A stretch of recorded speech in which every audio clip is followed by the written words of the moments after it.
Coming up on How Do They Do It? The $100 billion website. How does Facebook store the profiles of more than 1 in 7 people on Earth?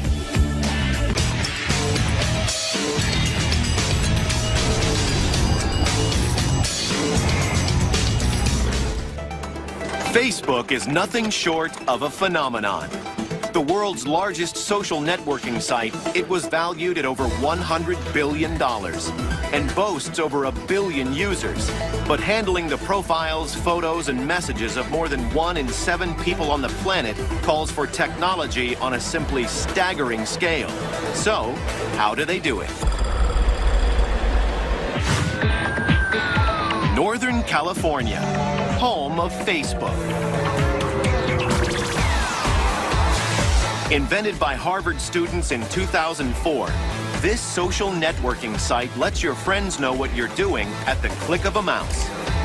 8 years after this company's birth, it floated on the stock market with a value of an incredible $104 billion. You can tell it was set up by students because in here they do things a bit differently. Graffiti and touchscreen technology vie for wall space. Vending machines serve up boxes of tech instead of cans of soda. And open bars and video games entertain a staff with an average age of just 26. But this quirky environment seems to work. Their website has clicked with the world and has been growing at a rate of 100 million new users every 6 months. Handling the personal details of that many people is a massive challenge. We have 1 engineer here for every 1 million users on the site. We operate at just an unprecedented scale. There's no user guide for how this works because no website has ever handled this many visitors before. When you've got more users than there are cars in the world, one of the biggest problems is storage. The storage in your laptop could fit in your hand.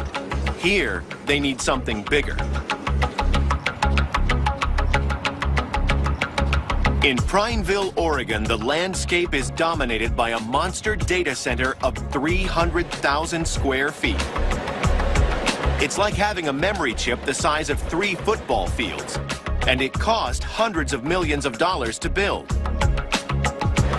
This is where your information is stored, in cutting-edge servers and massive memory banks, with data flying between them at the speed of light through over 21 million feet of fiber optic cable. Ken Patchett is the general manager. When you type in facebook.com, your request goes to the open internet, and that internet lands right here. And from right here, we request from one of the Facebook servers your profile and all the information associated with it. Our data centers work and compile all that information and then send it back to you right across the open internet again. And all of that happens in milliseconds. If you've ever wanted to visualize the internet, then these never-ending rows of servers are a fine illustration. Some people consider the internet a cloud as if it's floating around in the sky, but it's not. It's a real physical thing. The internet is a physical building just like this, interconnected through miles and miles of fiber and cable all throughout the world, and all of these buildings can talk to each other and share data back and forth. This place makes a supercomputer look like a pocket calculator. They've got 30 megawatts of electricity on tap, so they should never run out of power. But just like when you forget to back up work on your PC, a power failure could be disastrous. So just in case, huge diesel generators stand by as a backup, because a world without social networks would be unimaginable to millions of teenagers. In the event we lose main power to the building, these generators kick in right away, so we've got to keep a real close eye on these guys. They generate up to 3 megawatts worth of power each, and we've got 14 of them on this site. All this technology generates an incredible amount of heat. Without constant cooling, these servers would quickly burn out.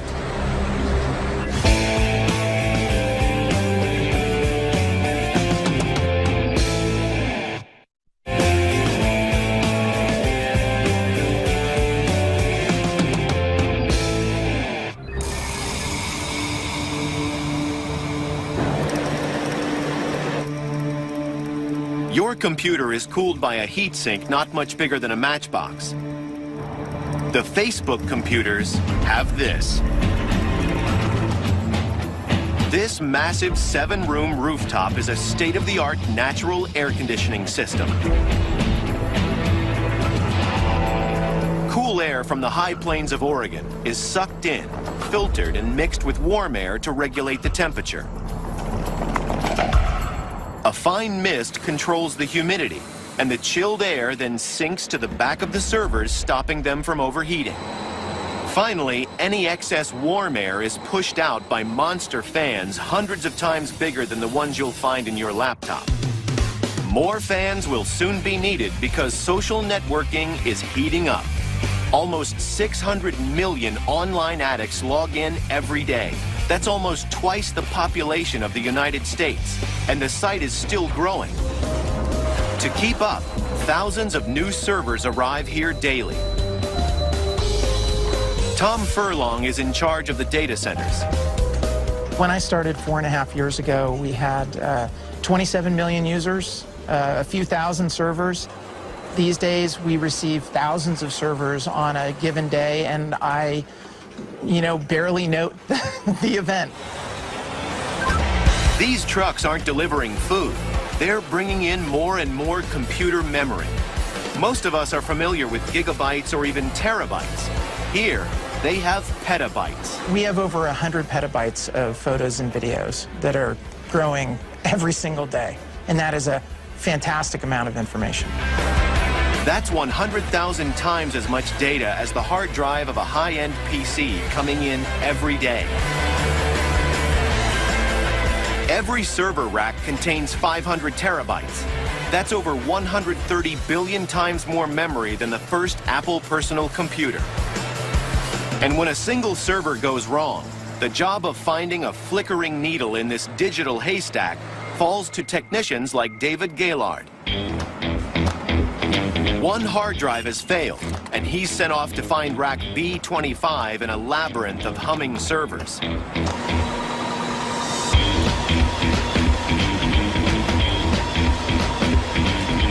Once he's tracked it down, David can replace an entire circuit board in the time it takes to update your status.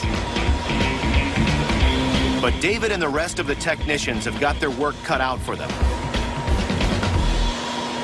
Nearly 2.5 billion people have internet access worldwide, each spending 20% of their online time social networking and uploading hundreds of millions of photos, messages, and updates every day. With all that activity, even this gigantic data center is running out of space. So construction crews are already working hard to increase capacity. But with online activity on this scale, they'd better get a move on.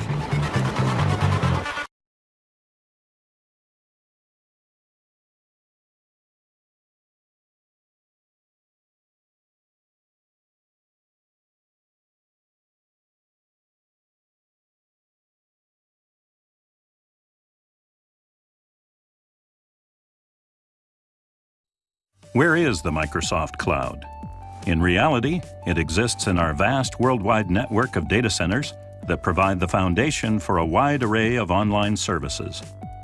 When you use one of these services, for example, to do a search query on Bing, your request travels from your PC or mobile phone across the internet connected by an extensive global fiber optic network through our content delivery network nodes, moving at the speed of light to a data center that executes the query and returns the results, all in a fraction of a second.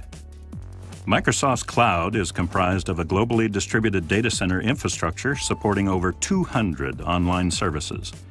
More than 1 billion customers and 20 million businesses in over 70 countries use these services each year. Today, we're going to take you on a tour of a few of our data centers and show you how Microsoft's Global Foundation Services team, the team that designs, builds, operates, and secures our cloud infrastructure, is delivering high availability and reliability, high efficiency, smart scalability, a secure, private, trusted cloud, and sustainability in all our facilities worldwide. Microsoft has been operating data centers since 1989, and this is an area where Microsoft continues to make significant strategic investments. From 1989 to 2004, our data centers were built to address early computer systems that required controlled temperature environments in which to operate. From 2004 to 2007, we began to design our own large facilities to provide our online services with a range of solutions for more rapid deployment and more efficient operations. In 2007, we opened our first Generation 2 data center in Quincy, Washington, which began to change the industry standards for large-scale internet data centers. Today, the facility is approximately the size of 10 football fields and houses tens of thousands of high-performance processing and storage servers in high-density racks that are separated by hot and cool air aisles on a traditional raised floor. Chillers and air handling equipment ensure precise control over environmental conditions. Uninterruptible power supplies, or UPS systems, and vast banks of batteries ensure electricity remains continuous in the event of a short-term power disruption. Emergency generators provide backup power for extended outages and for planned maintenance, and can operate the data center with on-site fuel reserves in the event of a natural disaster. A high-speed, robust fiber optic network connects this data center with other major hubs and internet users. Edge compute nodes host workloads closer to the end users to reduce latency, provide geo-redundancy, and increase overall service resiliency. A team of engineers work around the clock to help ensure services are persistently available to customers. This facility is powered 100% by renewable hydropower. To deliver cloud computing services for global businesses and consumers within a very cost-effective and sustainable operation, we evolved our data center design strategy. Traditional data centers take from 18 to 24 months to build. With our modular approach, we work to reduce costs and deployment time while increasing overall efficiency and sustainability. In 2009, we opened our Chicago data center that spans approximately 10 football fields in size. It is a Generation 3 facility and was our first deployment of modular computing units to dramatically reduce infrastructure costs and the time to deploy large volumes of compute power. We used standard shipping containers to house up to 2,400 servers that were trucked on site and plugged into power, water, and networking infrastructure already in place. This enabled us to scale out capacity to meet customer demands for services within hours versus weeks, and significantly reduced packaging materials, transportation waste, and carbon emissions. Another green IT approach is the use of waterside economization, which enables us to cool the facility without requiring the high levels of electricity typically needed to power large chillers. Power usage effectiveness, or PUE, is the measure of total data center power consumption divided by IT, or critical power, and highlights how much power is consumed by supporting infrastructure versus the power to operate servers. A typical industry data center has a PUE of approximately 2.0, where the amount of energy consumed for the facilities and supporting infrastructure equals the energy to power the servers. This award-winning data center has a PUE from 1.15 to 1.22 for the containers in the facility. Also in 2009, we further developed the containment approach to deliver additional efficiencies in our Dublin Generation 3 facility. This facility spans approximately 7 football fields in size and deploys large-scaled compute capacity contained in pods of servers, cooled by airside economization.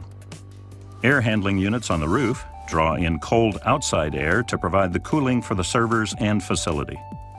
Evaporative coolers, vaporizing water into the air to absorb heat, and an air bypassing feature improves operational efficiency and maintains constant room temperature, regardless of outdoor conditions.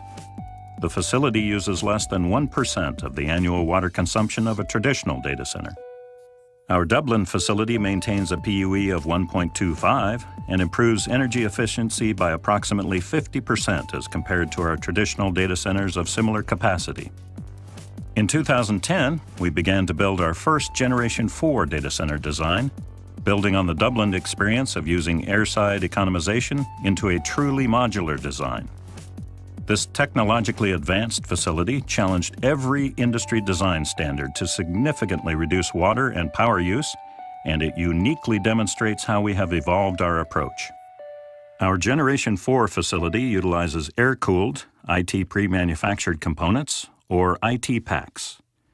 These state-of-the-art pre-assembled plug-and-play modular components can be manufactured in many locations through a dynamic supply chain of globally distributed vendors and use recyclable materials such as steel and aluminum, which are then shipped on-site and assembled. IT packs allow rapid commissioning of additional compute capacity as the business needs it, reducing the typical 2-year construction time frame in half and reducing capital costs by 30 to 50% over the lifetime of the facility. The IT packs also provide self-contained UPS, along with air handling and evaporative cooling systems to control ambient temperatures, with 4 cooling modes to ensure the inlet temperature is maintained between 50 and 90 degrees Fahrenheit and 20 to 80% relative humidity. Our simple, recyclable metal building provides shelter from weather and directs proper airflow through all systems. This approach enables us to deliver PUEs of 1.15 to 1.2 across the facility, and energy is provided from 100% renewable hydropower. Operational excellence and services reliability comprise our highest priorities. Microsoft ensures high availability through advanced monitoring and incident response, service support, and backup failover capability managed through our geographically distributed Microsoft Operations Centers, operating 24/7/365. We also deploy one of the largest implementations of Microsoft System Center in the world, and we use our own data center repository called Scry to record power consumption and allow precise cost allocation to our internal business groups. In addition, our network is one of the largest in the world, with a fiber optic and content distribution network backbone connecting our data centers and edge nodes to ensure high performance and reliability. A large geographically distributed footprint of data centers enables us to be close to customers to reduce network latency and allow for geo-redundant backup and failover. Security at our data centers employs outer and inner perimeters with increasing security at each level, utilizing a combination of technology and traditional physical measures. Technical elements include two-factor access control, badge readers, extensive camera monitoring, and integrated alarm systems. Traditional measures can include perimeter fencing, security officers, and locked server racks. Data secured in Microsoft's data centers is classified based on its value and protected accordingly. For example, hard drives with highly sensitive information are routinely destroyed when they are decommissioned. We also limit access to our facilities and servers to only those individuals who have valid business needs. In addition to maintaining best-in-class operations processes, we routinely bring in third parties to verify our capabilities, resulting in ISO and PCI certifications, SAS 70 Type 2 attestations, and FISMA certification and accreditation. Microsoft's award-winning cloud infrastructure powers the cloud services our customers and partners use every day. So the next time you search on Bing, expand your customer services with Azure, communicate with employees via Office 365, or challenge your friends across the world on Xbox Live, you too are tapping into the power of the Microsoft Cloud.